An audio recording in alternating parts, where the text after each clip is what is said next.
Assalamualaikum warahmatullahi wabarakatuh. Di sini saya akan menjelaskan materi tentang perkembangan kognitif menurut Vygotsky. Perkembangan kognitif dipengaruhi oleh hubungan sosial. Lev Vygotsky menekankan bagaimana proses-proses perkembangan mental seperti ingatan, perhatian, dan penalaran melibatkan pembelajaran menggunakan temuan-temuan masyarakat seperti bahasa, sistem matematika, dan alat-alat ingatan.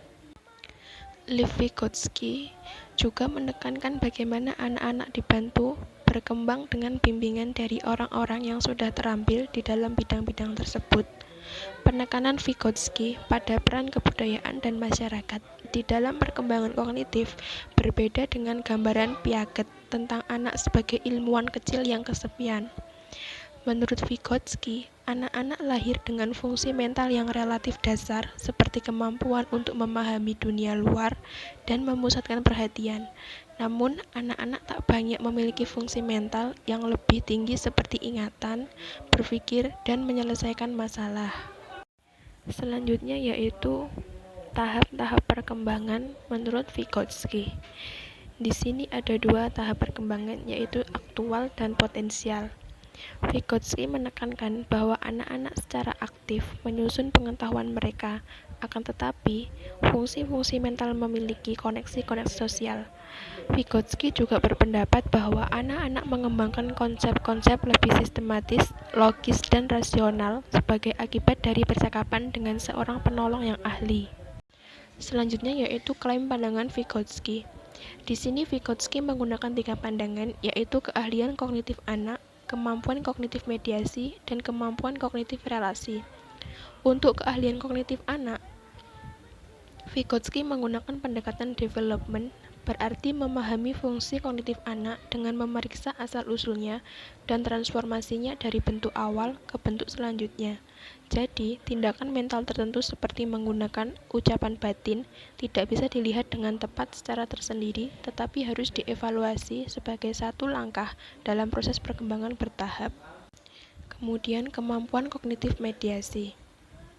Kemampuan kognitif mediasi dengan kata, bahasa, dan bentuk diskursus yang berfungsi sebagai alat psikologis untuk membantu dan mentransformasi aktivitas mental. Vygotsky memahami fungsi kognitif harus memeriksa alat yang diperantarai dan membentuknya. Dan yang terakhir yaitu kemampuan kognitif relasi.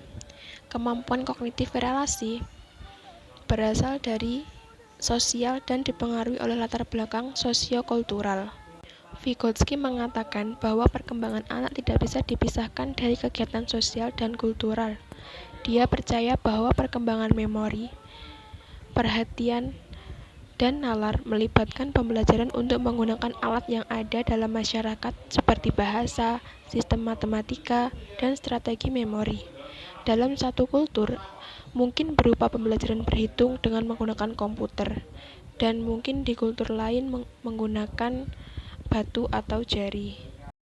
Setelah kita tahu ketiga klaim dasar Vygotsky, ia mengajukan gagasan yang unik dan kuat tentang hubungan antara pembelajaran dan perkembangan.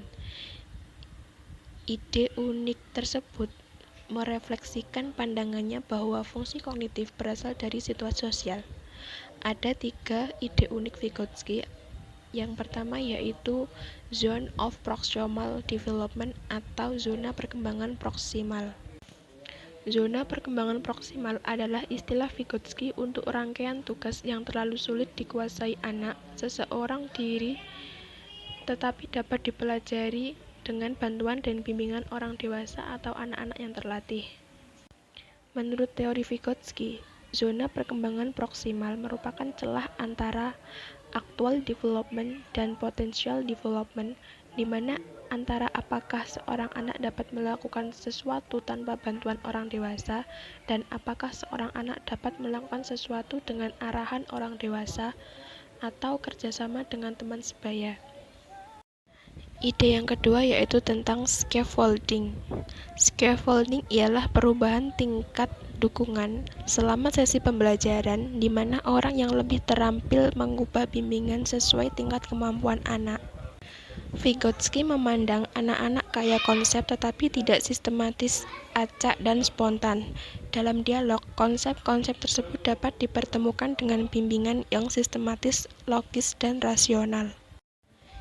Dan ide yang terakhir yaitu tentang bahasa dan pemikiran. Menurut Vygotsky, anak menggunakan pembicaraan bukan saja untuk komunikasi sosial, tetapi juga untuk membantu mereka menyelesaikan tugas. Vygotsky menggunakan bahasa untuk merencanakan, bimbingan, dan memonitor perilaku mereka. Vygotsky mengatakan bahwa bahasa dan pikiran pada awalnya berkembang terpisah dan kemudian menyatu. Anak harus menggunakan bahasa untuk berkomunikasi dengan orang lain sebelum mereka dapat memfokuskan ke dalam pikiran-pikiran mereka sendiri. Anak juga berkomunikasi secara eksternal dan menggunakan bahasa untuk jangka waktu yang lama sebelum mereka membuat transisi dari kemampuan bicara eksternal menjadi internal. Sekian materi yang bisa saya sampaikan dalam video ini.